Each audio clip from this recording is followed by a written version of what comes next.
Hello, this is Tamara Caulder Richardson, and welcome to Seeking Heaven, the Near Death Experience, and Other Phenomena. I'm your host of the Seeking Heaven channel, and I'm a six-time near death experiencer, as well as an evidential medium and channeler. This is part two with Mark Fiorentino, my very good friend, who wrote the book, Master of Reality. And he also has been working and finished Einstein's completion on unified field theory, as well as super relativity. Watch the other two episodes with him explaining it in a PowerPoint, this whole thing, how it works, anti-gravity, and how UFOs and crafts are propelled. But this is about our part and how we met and how I've helped him on his spiritual journey course. He's helped me because I'm discovering a whole new side of myself, and how Einstein has come through and Tesla. And it's our unique story, Mark and Tamara's spiritual journey, which is still unfolding. This is only a little portion of it. So I want to welcome Mark on the Seeking Heaven channel. Hello, Tamara. It's good to be here. And I guess we're going to get into the part where I think I am been infected by a bat. We're going to talk about how I thought that I had rabies, and that scared me into meeting you and finding somebody that could help me out of this scary situation I was in. Yes, and then that led to it's this whole series of not only you being a client, but now you're a good friend, and now we're working on information coming through that possibly we may put in a book form. We don't know what it is yet. So yeah, let's let this story unfold, and I'll let you tell it. Okay, well, let the adventure begin. And I'm looking around in the internet in the Charlotte area, and then Tamara's name comes up. And I went through her website and I read about her background. I says, this is good. She's got training. I mean, this is a serious person. So I contacted Tamara and then, arranged a meeting. And then we had that reading. And I was told after I asked, I said, finally, do I have this? Yes or no? And they clearly said no. And I was relieved because there were so many things that happened before that, I see. Evidence that I know, my mother showed up, my father showed up, and were saying things that I know it had to be them. So I know, okay, they're not going to lie to me about this. They're not going to make something up to make me feel better. And if I got rabies, I must not have it. And, I was greatly relieved. I don't think it felt like what happened, and from my end, real quick, we were meeting over Zoom. I didn't know Mark. It was cold. Like many times I've been doing the Zoom 10, 12 years because I do spiritual sessions all over the world. Okay. And so I didn't know you, and we're doing this thing, and I didn't really know what you expected. I said, are you open to everything? You go, yeah, sure. And so we had a bunch of evidential things with family, and they even acknowledged the family situation, quite a few characters. I mean, we had a lot. It was 7, 8. It was a lot identifying who they were. And then even said, oh, the new wife, oh, we like her, talked about evidence with that. But I didn't know that Sue was in the session and overhearing, and she got some people, which was kind of funny. But then the bat, that when it came up, it was just sort of like, by the way, and you're like, what do you think? And I was just like, they said it's fine. Yeah. They were like, why are we talking? Because I got this whole it's not even it's just a non-factor. I think that was all set up. We were set up, Mark. We were set up by spirit. And I'm going to tell you why I think that. Because let's go into my head a second and what was going on in my head at the time. I had actually finished the first or second pass of the book, and I was just re-editing for the next 2 years. And I was at the point, this is a good book, and it's got a lot of sensible stuff. But I think there's something to it. But I wasn't really planning on doing any kind of real promotion or anything. I thought, I've done my part. If this is it, if this is the big idea or whatever, it's the last good idea I have.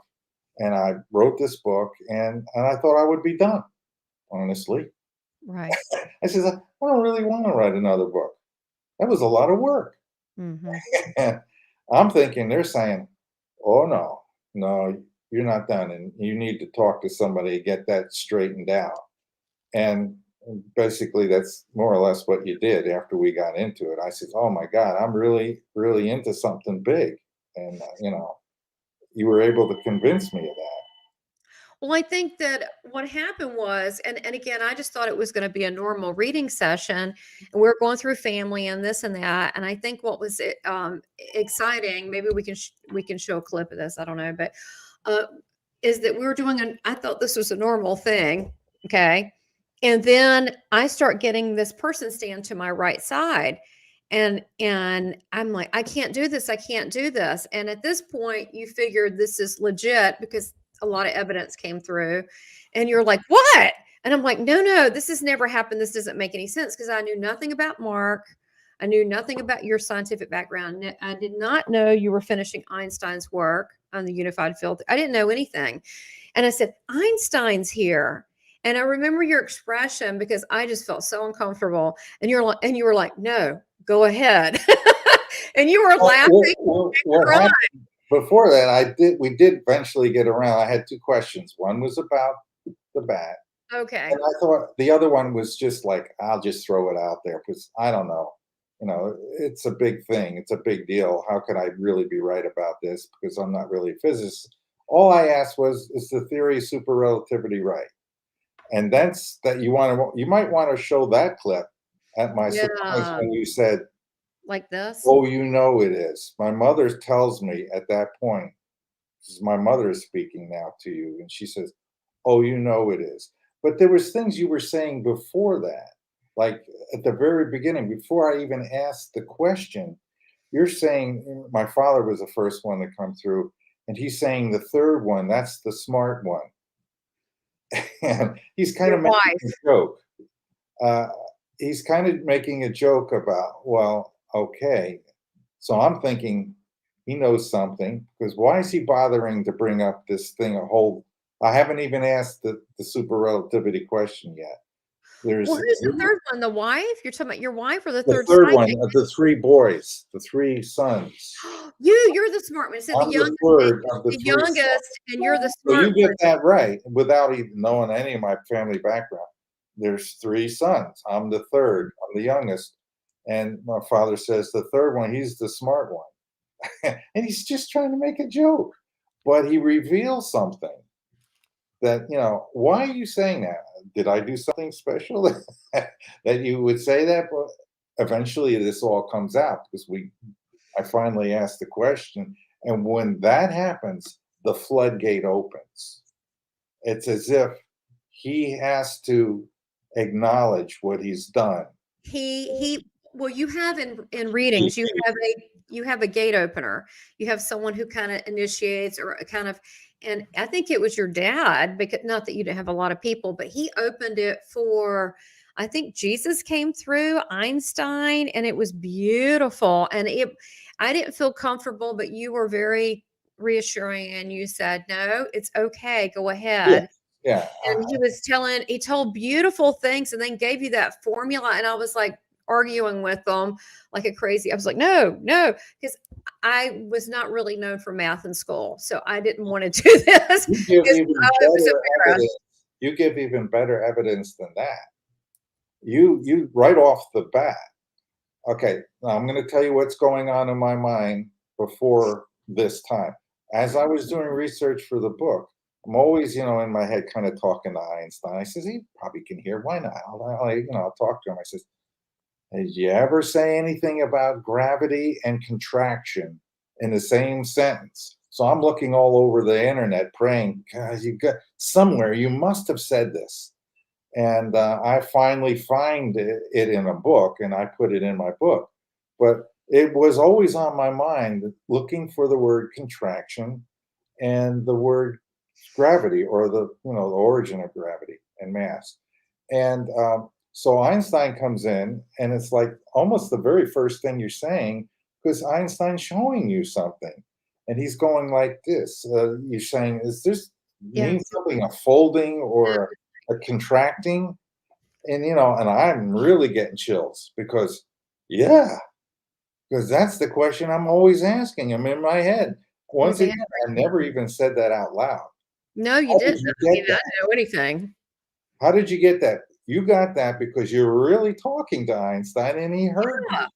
Yeah, because I argued with him, but I was like, I kind of also had a little bit of celebrity shock. I'm like, Einstein. And then at first I thought I'm making it up. But then your reaction told me, no, I didn't get the connection. You were crying. I don't know if you remember that. You were crying and laughing. You were like so happy. And I was, but to me, I felt really honored to facilitate that. Well, I feel I'm still stunned by it. There's a part of my brain that says, "How can this be happening?"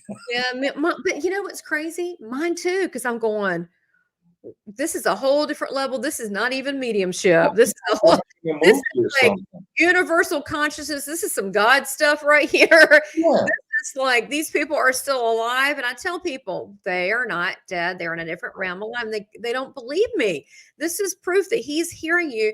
But what to me it was personal because he said, he said, we're brothers. And he says, he told you how much he loved you and sees what you're doing, and said that something about, and I don't remember all of it, but something about that your birthdays being similar and you had a lot of similarities. And then he also talked about there's something you're missing, and he gave some kind of formula. So I want you to talk about that. And then also he talked about the probability of chickens. And when he was a boy, he looked at this, and I don't know why he mentioned the chickens, but Spirit mentions chickens a lot with me on stage and different things. And I think it's a humor relief, but I don't know if you know this. I know it ended up being evidential what you found, but for me, it also says something about me because for some reason, I guess I think chickens are funny because they like to bring them up every now and then in readings. Like, oh, your mom had a chicken coop. So the fact that he could have used anything, he used a chicken, which made me laugh. It kind of, it said that they knew about me too. They check me out on the other side to make sure I'm the right vessel for the person that I'm reading. So I love when someone comes to me, they go, oh, and they think it's them, but it's actually not them. It's the spirit world bringing them to the right vessel. Well, there's a little known story about Einstein and chickens, and that basically he, while he was living in New Jersey, people used to take him on little tours and such. And one time they gave him a tour of a farm which had chickens on it, a chicken farm too. And the farmer was telling him this: when we wake them up in the morning, and the first thing in the morning, what they do is they lay an egg, and we collect the eggs and so forth. Then Einstein gets this idea. He says, "You know what? You should turn the light on at 12 midnight, and the chicken will lay an egg, and then turn it off, and then let the sunrise come. You'll get another egg." And they tried that, and it worked. And now that's like the national thing that they do. So he had just a. Who would have thought that was Einstein? And the fact that he mentioned that and said, oh, when he was a boy, then the discovery, and you didn't know that he's not known for chickens. No. Right? I mean, to me, that's very evidential because it's not like a known thing. You said, I don't know, Tamara. I'll have to look it up. Right. And then a couple days later, you found an article in a book. You're like, well, I'll be darned. I can't believe this. Yeah. So very unusual, and more evidence. That was loaded with evidence through that whole thing. One of the amazing things that Einstein keeps saying that I'm his brother. And I mean, I've always felt a closeness to him. And it's not that unbelievable to me. In my mortal body, in this flesh suit, it's hard to comprehend because we think differently when we're in the flesh than when we're on the other side. And so we all have to deal with that kind of thinking. It's getting in the way, material thinking. But intuitively, I can believe it, and I think it is true. I think we were brothers at some point in the past. I certainly I've always felt a great closeness and love and admiration for Albert Einstein. But did you know he felt that for you? Because when we were doing the session, I don't know about you, Mark, but I was very touched. I could feel the love energy come through my heart core to you from Einstein. Could you feel it? I could feel it. Yeah, he actually said at one point, "You admire me, but I admire you more, what Yes. you're doing." And I thought, God, Isn't what that am awesome? I doing? I don't know. I just couldn't, wow. Well, think about it. We want you to talk about prayer earlier. When we pray and we ask for things, or we could be in Thanksgiving, but let's say we're asking questions or whatever, or we're showing our love. Do we not think that we're going to get answers and we're not going to be shown love back? That's just right. And people don't ever think that. Sometimes we forget. So, what was the acceleration formula that he gave me? I know there were some things that you were It's unsure about. acceleration, What was it? He gave me this thing. I didn't know what it was. I still haven't worked it out, but it's more interesting what he left off than Hmm. what he gave me, because every equation is something on this side, some action, properties, whatever, forces, energies, equals something on this side, some masses, energies, forces, something here equals something here. And so if you want a clue as to what that equation is, well, give me what's on the other side. But he didn't. He just gave one side and equals, and we don't know why. So that would have been a great, thinking about what's on the other side helps me to know what all that meant. But I can only go by what things were there, and there's some symbology there that is not normal. The wavy line, remember the wavy line symbology that Yeah. means, yeah, infinite or something. You don't want infinites, infinity in equation. That's bad. So, and if you get it, you have to figure out ways to get rid of it, because you'll never get anything other than infinity. Okay, he just said something. Sorry. I really didn't plan to do this.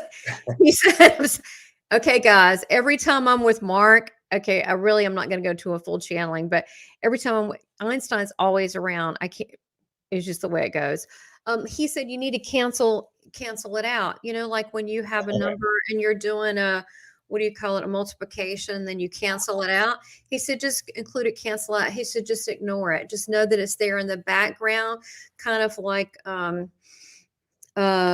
hidden screen on a computer. He said just cancel it out. Yeah, yeah, it has to go. That I know. I'd like to know what it represents. Maybe space, but space is maybe a very definitely an infinite thing. But He said all is infinite. yeah, You're yeah, infinite. I'm infinite. yeah. Time is infinite. It and he's saying it's also relative. So he's saying for the sake of things, for your experiments, to just cancel it out and move forward, like not make that a stopping point. So I did not plan to do this. Oh my God. All the time now with Mark. I don't know why. And Tesla's coming through like crazy. Who other than your family? We've had some quite a few. And while you were talking about your angels, Raziel was coming through. Has Raziel come through, the angel? Oh, I don't. Who is? Yeah, Raziel was coming through for you as a protector and also an instrument of wisdom and inspiration. I Okay. don't really know much about Raziel, but that's coming through. And then there's also, I don't know if it's Ezekiel as well. Ezekiel? I say hello to Einstein. Thanks for stopping in. Oh my gosh. How can you this is a good example of what we're talking about. When you start talking about, "Oh, I love my mom," guess who shows up instantly? Because it's that quick.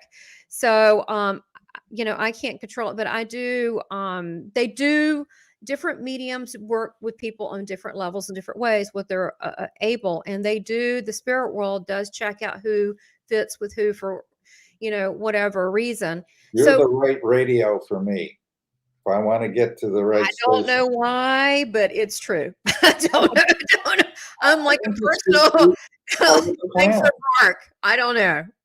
I think it's just part of the plan. This all unfolded the way it's supposed to, and we have to just go with it now. Yeah, we're gonna go with it. Yeah, And go and with I'm it. calling from this too because okay, let's talk about keep going with our journey because this channeling, I thought it was a fluke thing, even though I've been talking to Jesus and getting messages. But this evidential, a lot of evidence. And since then, I've channeled all sorts of different people and things. But again, I'm in my mind going, this isn't real. This is just got to be a fluke thing for this time. But we can tell every single time. Literally, if you ask me something right now, they could answer it on demand. I don't even need to be in a trance state with you. And that's what's interesting. That's Think amazing. about it. More than Isn't interesting. that amazing? But Amazing and highly useful. it's very highly useful. When it comes to you, they go boop, boop. And it's because what it is what is the highest frequency? Love, gratitude, admiration. It's already been clear that they love and admire and support you. So it just kind of travels on that frequency of that love giving information. Now, yeah, they can't tell us everything, or they'll tell us in part. Sometimes there's things they can't say, but I don't worry about that because I'm not really in control when I'm doing that. I just let them tell me. I'm not in control of their communication. So after that reading, a lot of evidence came through. And also energetically, because we're dealing with the higher realms, they're in the higher place. They are masters. Now, we think of masters being spiritual masters. Now, Jesus to me is more than a master. If you want to believe he's a master, great. But to me, he's the Son of God. Okay. That's my personal conviction there.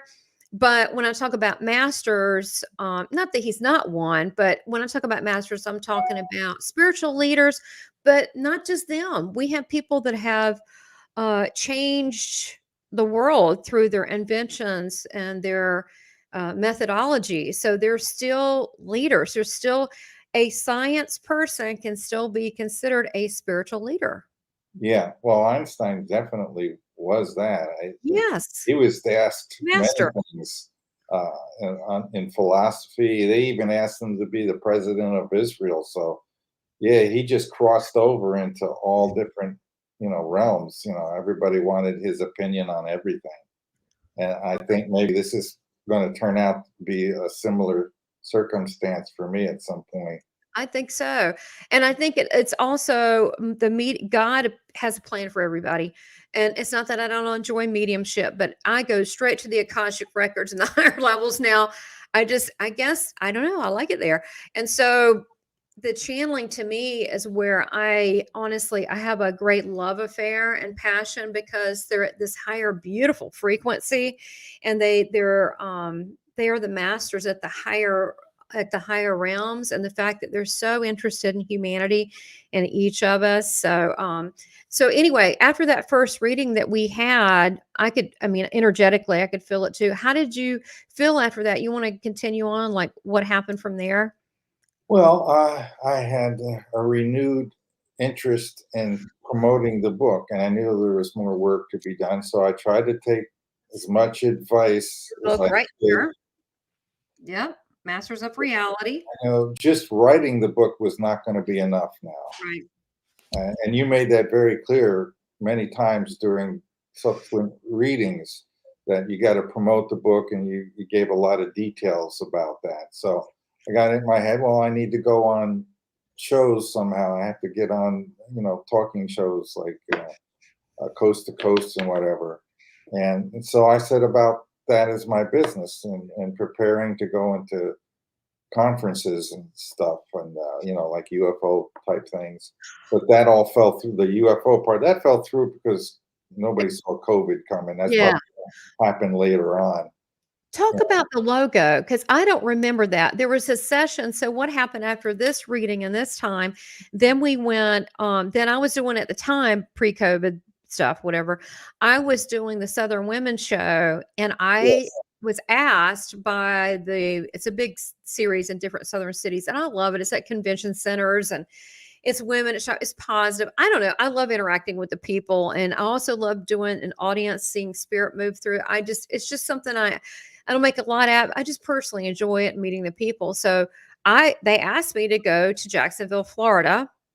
And they said it's a good market for them, and love Jacksonville. Like if I could move there tomorrow, I would do it. I just loved it so much. It looks like Charlotte, but on the water. It's just beautiful. Yeah. And so you're in Florida, but you drove quite a few hours still. Florida's big.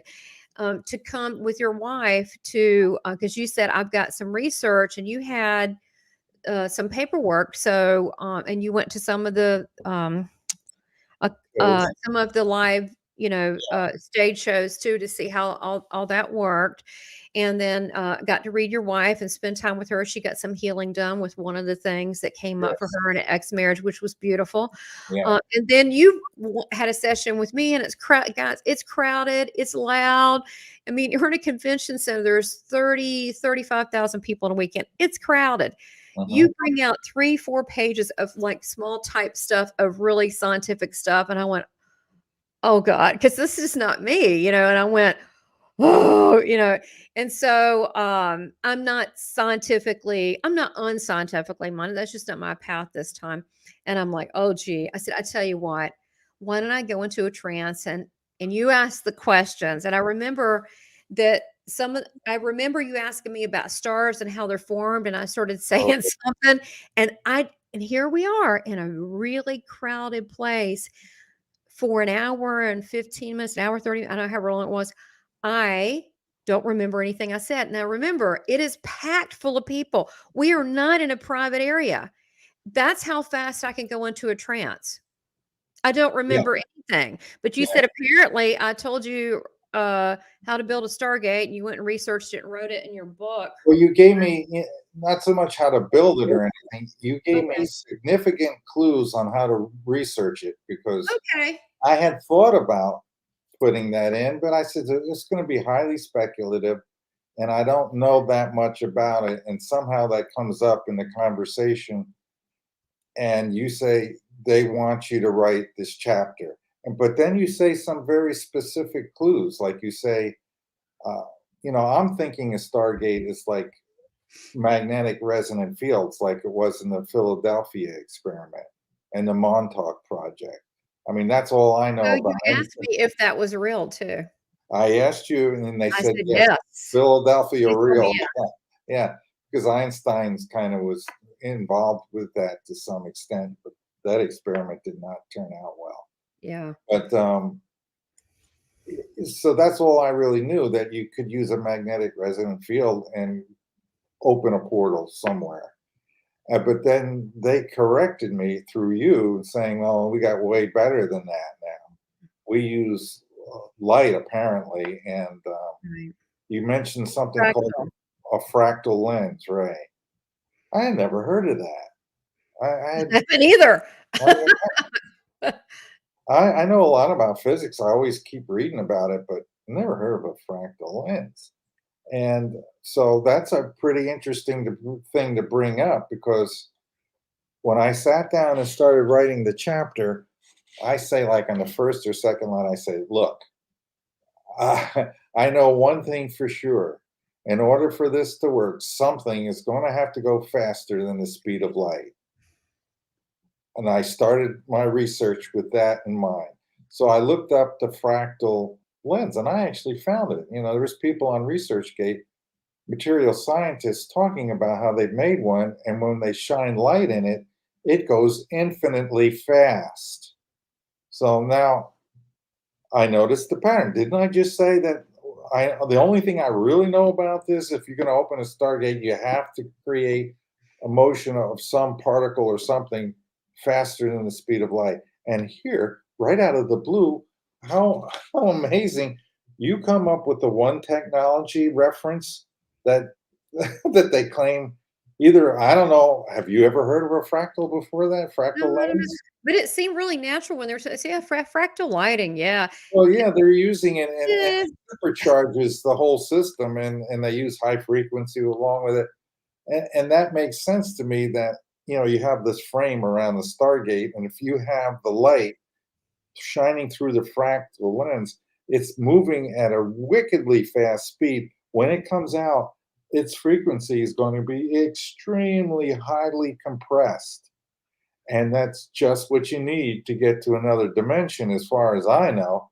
You've got to open up a system. You have to tune it to the higher frequency dimension, which I think just about all of them are higher than ours.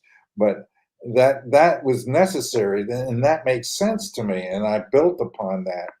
And that that chapter came into being based on them encouraging me through you, and then the reference to the fractal lens, which gave me the one thing that I knew had to be true in order for this to work, was that some particle was going to have to be compressed to an ultra high frequency, and the only way to do that is to break the light speed barrier. And apparently, according to these scientists on ResearchGate, that has been achieved.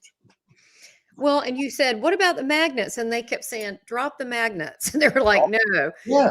They were like, no, over here. So there was, what were some other things that came out of that reading? Because I don't recall all of it. Well, you mentioned it earlier. It was just even more important than the Stargate stuff, really, is I have a theory of creation, which is, of course, an intelligent design theory. And I studied the neutron and stuff because the neutron did something that's odd. And if you accept intelligent design theory, there's no accidents. So for physicists, they're totally stumped by why, if you take a neutron and you put it out in space by itself, in 15 minutes, it turns into a proton and an electron. And I says, that's not an accident. And I know why that it is like that. It makes sense because that's hydrogen. And so at some point in our universe, everybody agrees hydrogen has to form from the Big Bang. So then, oh, okay. So that means the Big Bang, the cosmic egg, whatever that thing was made of neutronium. And that makes sense because when you look at stars that blow up, supernovas, there's always a neutron star or a black hole left behind. Always, always. So instead of assuming that it was there at first, they didn't. Physicists have said, oh, you know what happens? It implodes, and during the implosion process, that is created. That's wrong. It was there all the time. It's what formed the star. So I asked about neutronium core. Does the sun have a solid neutronium core? And you paused for a second, and then you said yes. And that was a really big deal for me because the evidence supports that.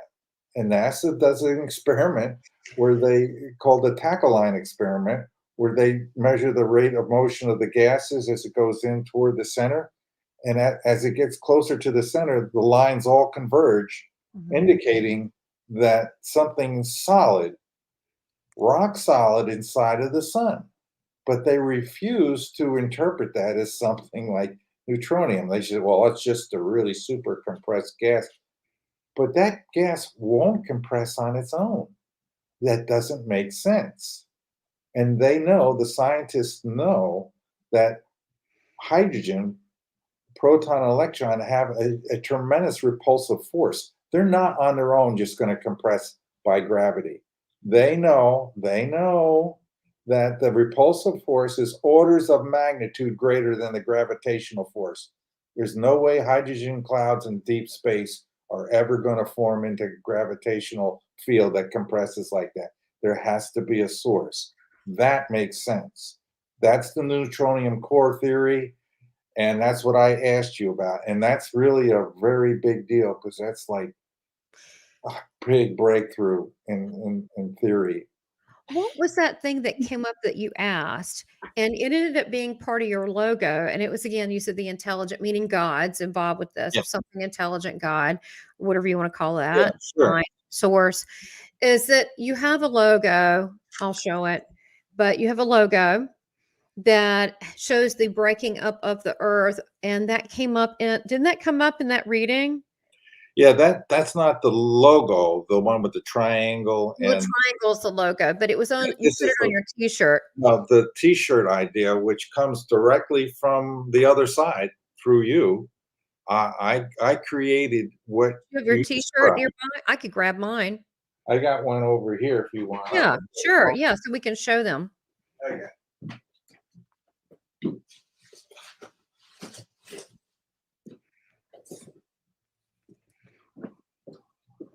Okay. Here's the logo, by the way. Okay, super relativity, and you can, yeah. And you explained a lot of that in the first one, the first interview. Here. exploring what's relative, and there's the Which, Earth, and it's starting to separate. To explain what's going on. yeah, you gave a description of, I see the Earth, and it's breaking apart all the way into little atoms, which I added on there. There's little atoms in there actually at the very bottom part. If you can see some. I go to point at it. You Oh, can't see that's wonderful. I do see little atoms. the little atoms, Yes, that's which wonderful. makes sense. But I still wonder about this, if this wasn't a hidden message to us. Oh, like we need to get it together so we can keep it together. Oh, You well, I would see, definitely not want to have that in a reading. That well, would no, that wouldn't be good. the problem is this is possible.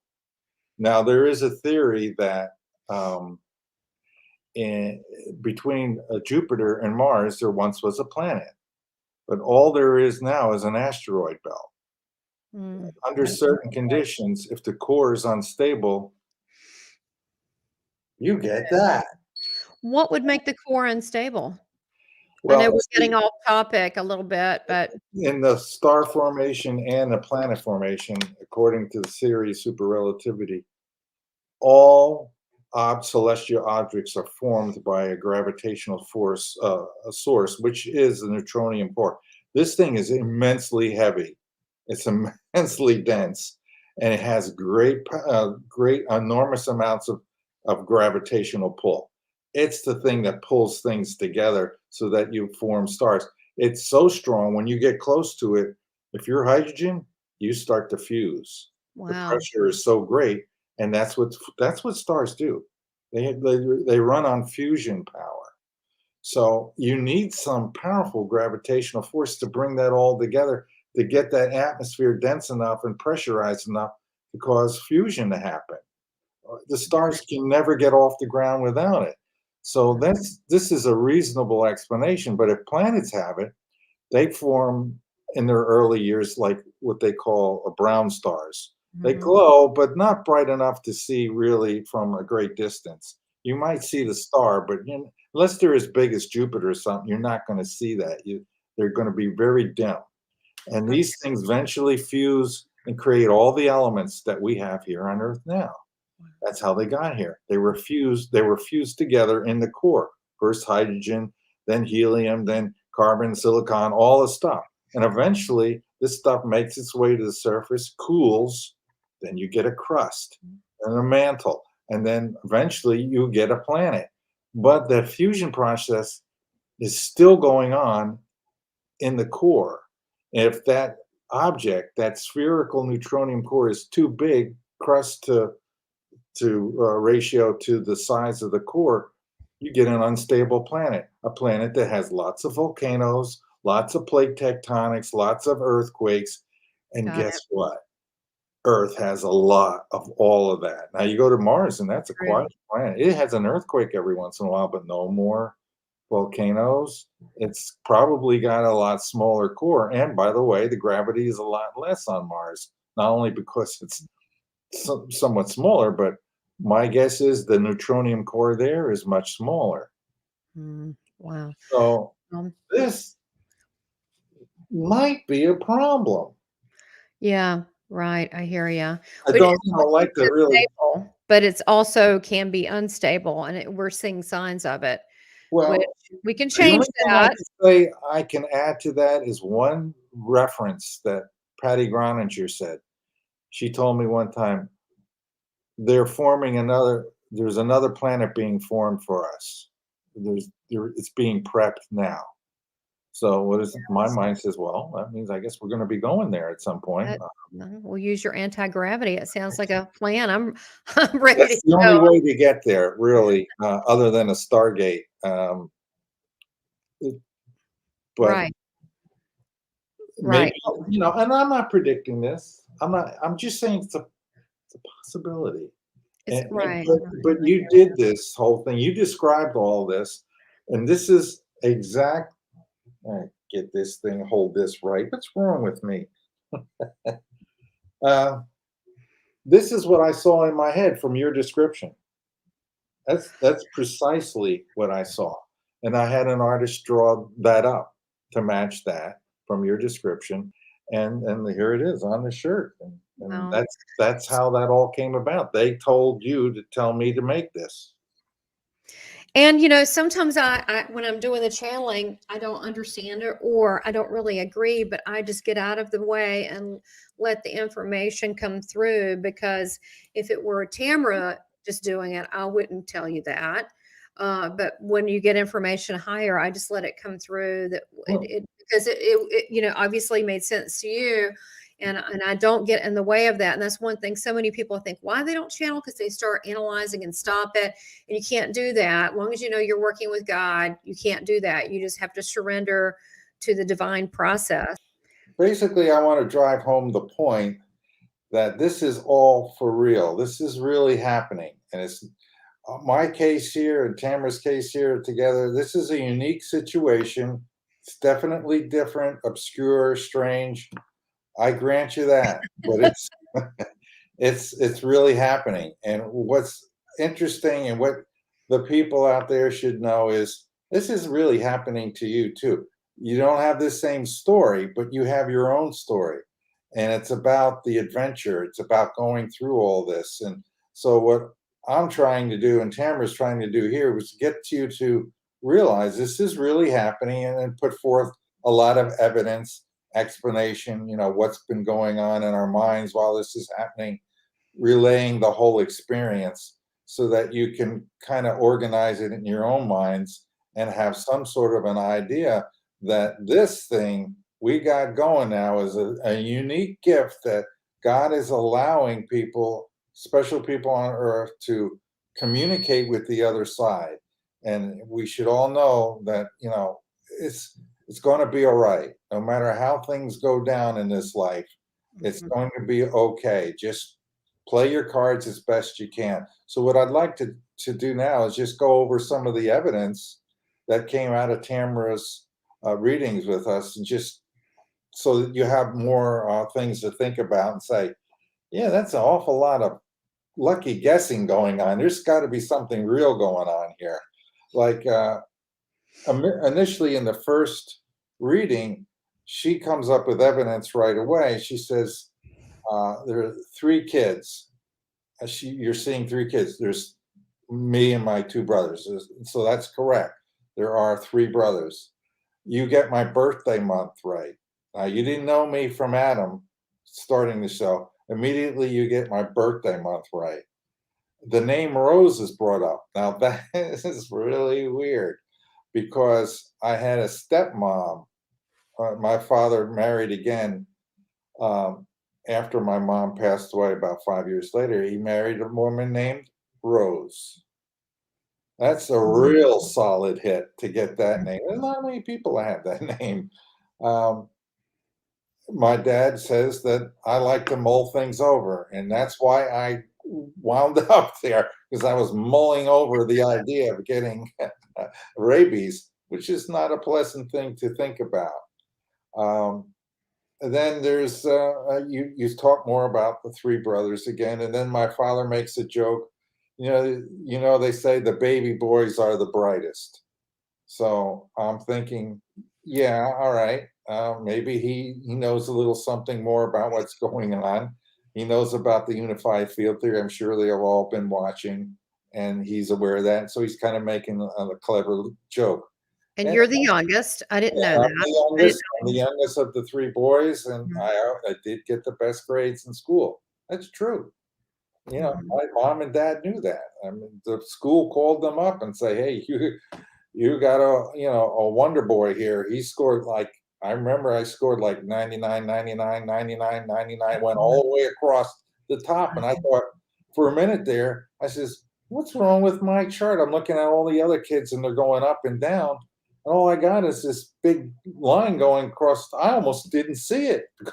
I said, where's my chart? There's no bumps here. And I said, oh, it's across the top right here. And there's one little dip in English. I didn't like English. I Yeah, never liked. if you don't like something, I had dips because I got bored. Yeah. Well, I always thought just stupid rules in English. Doesn't make sense. So I couldn't get the gist of it. But anyway, um, then my father brings up by name my stepson Jacob. So you got his name right again. And then he talks about how he likes to watch him. I guess they have some little TV thing or something. I don't know how they do it exactly, but they are able to watch us, you know. Oh, they just show up in spirit. Yeah, and he likes to watch my stepson Jacob, who my father says is a real man's man. And that is exactly right. Went into the army. He's a police officer. He's definitely a man's man, and he just liked enjoy watching him uh, do that. So there's like a series right off the bat. We're getting a Mhm. lot of evidence, rock solid hits, one right after another. This, ladies and gentlemen, is for real. We're lucky in our time to have people that can do this. This is a real unique and amazing skill. It's kind of miraculous if you think about it. And this goes on and on for quite some time. She keeps getting. Oh, another one you got, which it was just the other day. You mentioned, my mom said that she's glad that we have this cloth, this braided kind of cloth, Mhm. and I had forgotten about it. And fortunately, my wife Sue remembered it when I moved in here. I came here from North Carolina. I had a few of the things from my mom and dad, and one of them was this cloth that I forgot about. Oh my gosh, really? That just Yeah, came up, didn't it, with our, monthly meeting with the was that then? When was that? no, that was early on one of the early sessions, Oh, okay. either the first one or one of the ones right Oh, after you're the just first. now remembering. That's the thing with people, they go, they don't sometimes they don't remember stuff till later because we have a big life. Well, she found it. Sue put it out for Mhm. Christmas. So I said, "Oh, there it is." And she said, "Well, when you first moved in here, you remembered it. You said, this is my mom's cloth." So you got that right too. I mean, these are very subtle things, very precise though. You know, They're odd. There's not like you could go on the internet and like when I no, say it, I'm like, I don't even know what I'm saying. I mean, half the time. I couldn't even have told you that because I forgot. And until you Okay. reminded me, and then Sue reminded me, yeah, that's true. That's true. She brought it out this Christmas. And gave me a nice happy feeling that I had that. And I'm trying to look and see some of the other things that went on, but there was basically that set of amazing streak of hits right off the bat. I think you also mentioned, oh, you got our dog's name right, Jenny or Jennifer. It's an odd name for a dog. Yeah, that's our dog's name, but you guessed that one right too. And you said that the dog was, of course, passed away, sitting next to my wife, who was Jenny was very close to my wife. That dog loved my wife like immense. Followed her around all day long, every day. Mhm. So you got a lot of amazing things right, a lot of facts, a lot of details, and this is very important evidence to establish there's something real here, something we should be paying attention to. This is a way to help solve problems because any information you get from the other side, it's pretty much like talking to God because they're all connected. I don't care who is actually talking, but the other side is in harmony, and they're not going to tell you bad stuff. They're not going to tell you stuff that's going to hurt you or anybody Right. else. It's Well, the higher all level. in love. Yeah, it's all based in love, and Mhm. there's a complete connection, which a lot of people say is true in NDEs. I hear that all over and over again, that there's this Yes. connectedness to everyone. But Yes. you could talk about that definitely. So to me, the family stuff shows that they still love us, are still around. But the fact that when we get into the historical figure of Einstein and now Tesla giving scientific facts to you, which I'm not scientific, don't know what I'm saying, and I just trust. I just trust. Okay, I'm going to say it, and you're kind enough to allow me. So do want to mention too, a lot has to do energetically with the sitter. If the sitter's like, no, no. before even Right. really knowing about it and just allowing it. And they say, well, let me see. I'm not sure. Go ahead. That they allow for the information. So many go, no. And then later on, I hear, oh, yeah, I found it from my mom or my dad or whatever. It was true. Or I found out they did pass away exactly that way. And they did. Wow. Well, guess what? Because you judge, your reading wasn't as good as it could have been because you started judging. You And it's not torpedo like your own reading. I've Yeah. done this a lot. Am I perfect? And you're No. absolutely right. To back up what you're saying, 2 or 3 of the meetings said this worked because you were open, and you said it. Russ Burgess said it. Um, Right. You were open. Patty Groninger said it. This works because you're open. You're not Correct. blocking it, and that's very important. If you want to have a good reading, you better have it in your mind somehow that, hey, this is probably true. Let's give this a try. Let's Yeah. listen, and don't be, if you're sitting, I don't, Yeah, the it's whole gonna time. suck. If the person does that, I'm like, I do the best I can, but, when you have spiritual readings, whether they're medium or the higher level, a life path and so forth, you have to be I don't do life path for everyone because 'cause they're just not open to it. That doesn't mean they have to be some big spiritual guru, because then they may get in their head, they think they know everything. It could be, like I said, I've read a few policemen and nurses lately because 'cause they're ready, and so they're completely when I've asked people, "Are you open?" They go, "Yeah." And I'm like, that probably means you're not open." And open means, do you have any preconceived judgments? Do you have any so and so? Are you filtering everything through something that's being said? Or are you just allowing? You can assess it later, but I think that you take it all in and don't analyze it, and then you look at it later. And I think that that's why you have been able to get this better, higher level stuff. And then with me, I trust, and I also know that God is in control. And so I'll also have a natural curiosity about the other side and God and what goes on there. And because I have been there and I like to go there at night in my astral travels. And so I don't have the fear or the dogma that goes with it that allows me. So it is a three-way. It's this is the person channeling, the sitter, and then the being that's being communicated. If it's whether it's you know like Jesus, he came through to you. Was that evidential when Jesus came through? He's come through a couple times to you. Well, the things he said were true, and as well as what my parents were saying. I need to build up more confidence in myself and believe in myself, and that's what you got to do to make this happen. And I took that to heart. I most definitely did, and I feel very comfortable because I'm basically an introvert.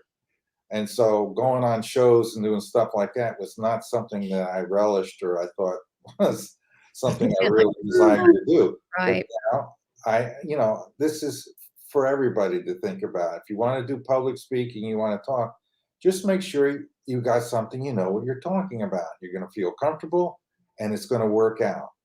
In addition to that, I just say a little prayer before I get started. Say, I know that this is something that God wants me to do. So I made peace with that. And I accept that. And I say, they're going to help me. They're going to help you. Mm-hmm. It's as long as you have good intentions and are trying to move forward, you're going to get the help you need. And I believe I've gotten the help I need. I've asked, help me say what I need to say to make the point, make things right. And so people understand, you know, I want to bring religion and science back together. And this is kind of we're spearheading here. We're doing that. And people like you who are watching are also a part of that now. There's something in you that knows to look in this direction and to listen to shows like this and people who are having these podcasts and such to get this information. Something inside of you knows there's something special going on and that you want to be a part of it. And you're looking to find your own way. And I'm telling Yeah. you, God is there to help you, and you're not alone. Right. Well, I say team God because it's just not some I like that. yeah, it's not that it's just some, guy with a beard up there. It's, God's not male or female, but Right. it's a big operation. There's a lot going on there, but they're interactive to what we're doing now. And I really personally think that this is not our home. That's our home. This is just a short time we're here. And so, and then even through this, through our interactions, which is interesting, I'm getting questions that I have that come up in like sessions with you. They're now being answered through other people, other means, including, this alien technology, aliens. And now I'm getting people that are star seeds that are coming about. And then I'm also channeling with far as the, Astra, the Galactic Federation, and different ones. So more to come, on that. But I'm amazed by this too, because I keep getting, when did Tesla started showing up? He showed up in my dreams and said he wanted to talk to you. Do you remember This is the that? last few times we talked, really. This is very recent phenomena with 6 Tesla, months? but yet, if that, yeah, If not more than 6 months. right. But what's interesting, I'm always analyzing stuff. I've Mhm. made a shift. Yeah, I'm doing theoretical stuff still, but I'm thinking about doing Tesla-like experiments. So all of a Yeah. sudden he shows up. How did we He's didn't been even there. really, yeah, we didn't even really start talking about it yet, but all of a sudden now Tesla is putting, his opinion and ideas in. Some of the stuff I'm thinking about doing is very Tesla-like, so it makes kind of sense that he showed up now. But I still got other ideas. There's a few other things I'm working on at a theoretical. The particle theory that I want to complete is very important, and I'm going to make a new chart. So there's not, I'm not done in the field theory Right. in that area yet either. There's still a few loopholes I want to fix so that people get loopholes in really the other theory, quantum mechanics. I want to patch those up and make a full solid theory of everything.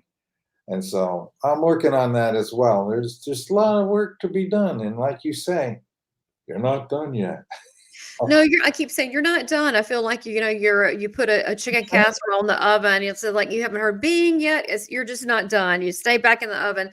Well, he started coming to me about 8 months to a year ago in my dream. And honestly, this sounds very ignorant, but I did not. I knew the name. I really didn't know much about Tesla. I know that sounds awful, but it's like someone who's a famous dancer and I'm not in the dance community. I was like, Tesla, are you Tesla?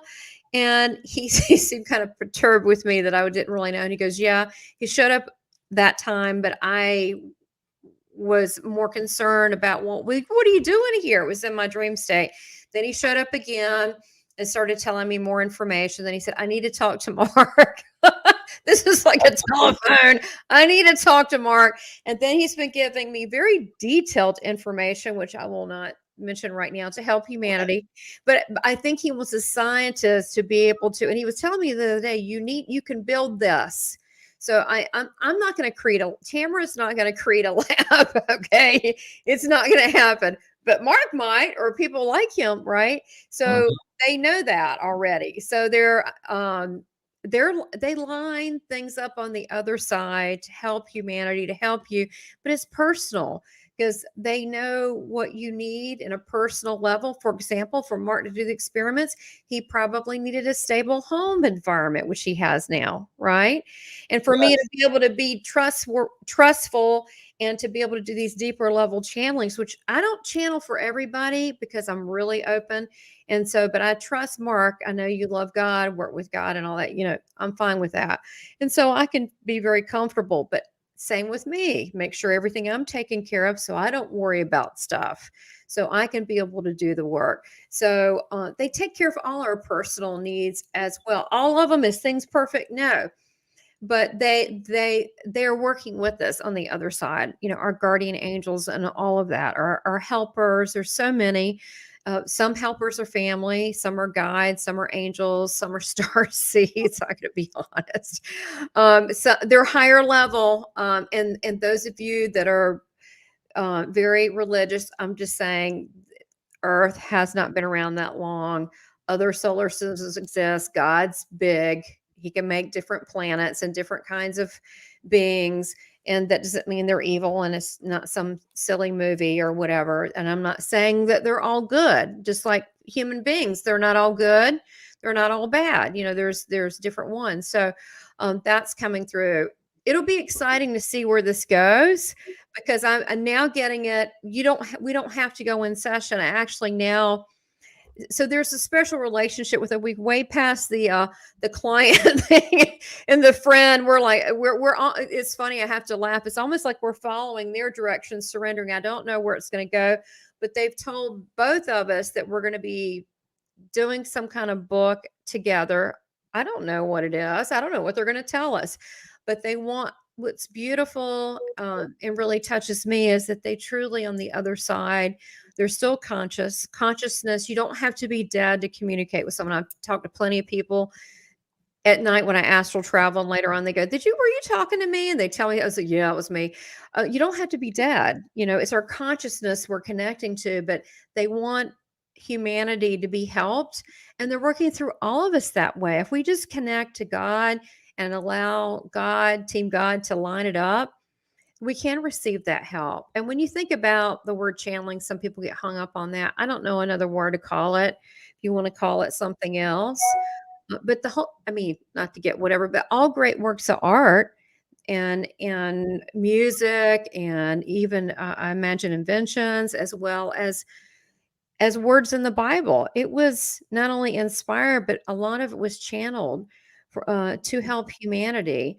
And so, we're just doing our little part, but this is what they want, I think, for everybody. What do you think about this in closing? I'll have you have the last word. So stay tuned, okay? Stay tuned where this is going. We'll let you know. And then, of course, you want to be able to buy Mark's book. Buy Mark's book. It's fascinating. Watch the first 2 episodes, Master of Reality, where he talks about the unified field theory and finishing Einstein's work on anti-gravity, and watch the first 2 parts of this. But finishing up, what does all this mean to you? And what do you want to tell the viewers? Well, I think we're at the beginning of a new era. And I notice now there's more psychics, mediums, and they're really high quality, like the quality of the guy from Edgar Casey, the sleeping prophet.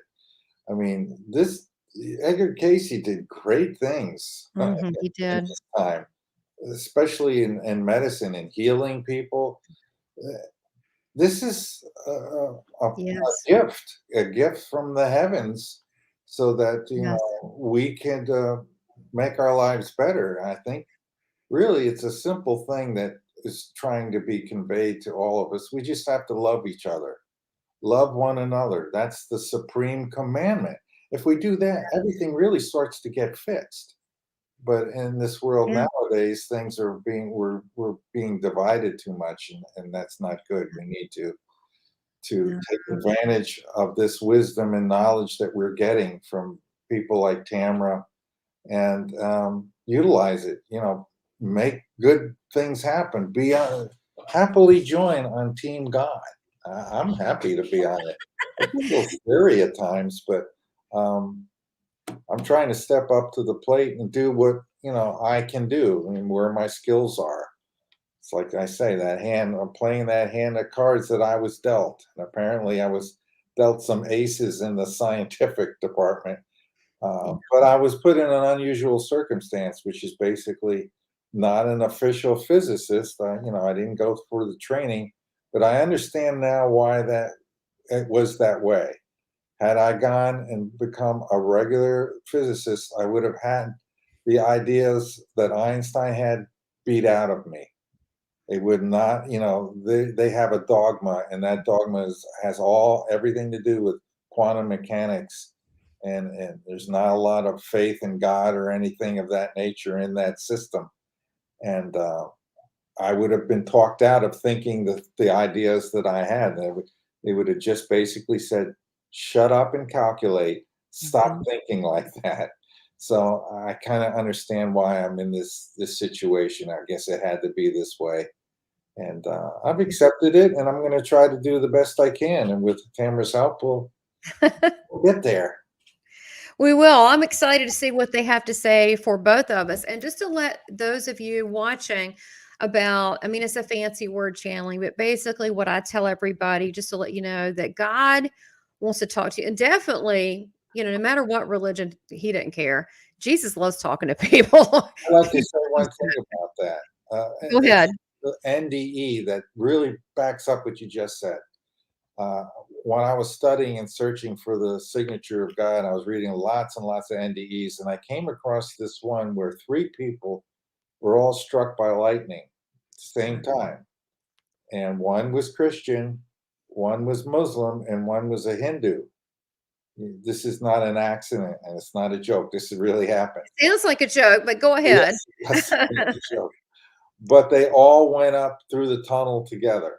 They all have the same memory of the NDE. So it's a shared NDE. Yeah. You got to admit, that's really rare that people would come back with the same story. They stood in front of God, all three of them, and as they looked at God, they each saw a different representation. The Christians saw like a Christ-like image.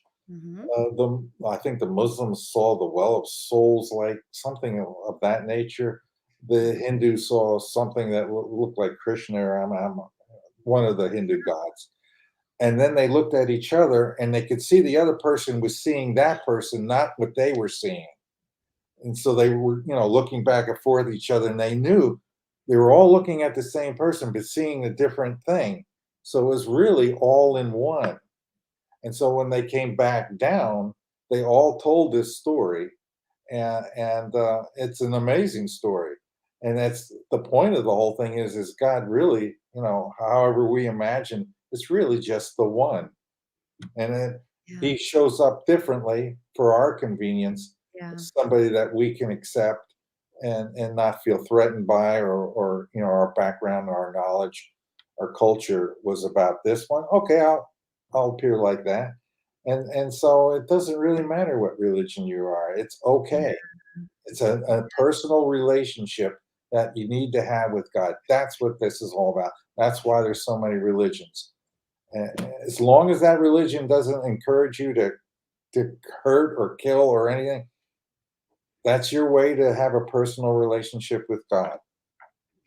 Right, and it's Howard Storm that I've had on here, great interviews. I had him on Love Leaders at he's one of my first interviews, terrific, a near-death experiencer, and he asked Jesus when he was on the other side, he said, "What religion is best?" He said, "Whatever one brings you closest to God." So, Exactly. it doesn't matter, and I have people that get upset with me that, "Why don't you have more Christians or talk whatever?" This is not what this is about, this channel. This is about everybody. Everybody, people that are skeptics, people that believe, people that are questioning, people that are religious, non-religious, that are this is for everybody. We're all learning here together, and this whole separation thing is silly. It's just plain silly because we all come from God and secretly we all love each other. And that's what we need to work on to get us out of this lower tone vibrational stuff, and then connecting like I do. Yeah, I've had a lot of training. I've been talking to spirit since 3, so I've had a lot of training in this. But I think that if you connect to God, or you're, like you said, you're Christian, Buddha, Jesus is for me. If you, or I think it's good to connect with a representative that you love and trust as a holy person, that when you do that, you will start getting information. And I've talked to people with different religions all over the world that believe in God, and we get very similar information, which Yeah. is substantiates that story that you gave. Yes. Backs it up completely. So we just wanted to share because we thought this was so magical, and it's just that we're getting continued. Like, this is not difficult; it's easy. Like right now, if I wanted to, we could go right into it. We're getting constant communication now from Einstein and Tesla and whoever needs to be here. So what does that mean? You have constant Team God available help to you all the time. But if you have preconceived ideas, it's not possible.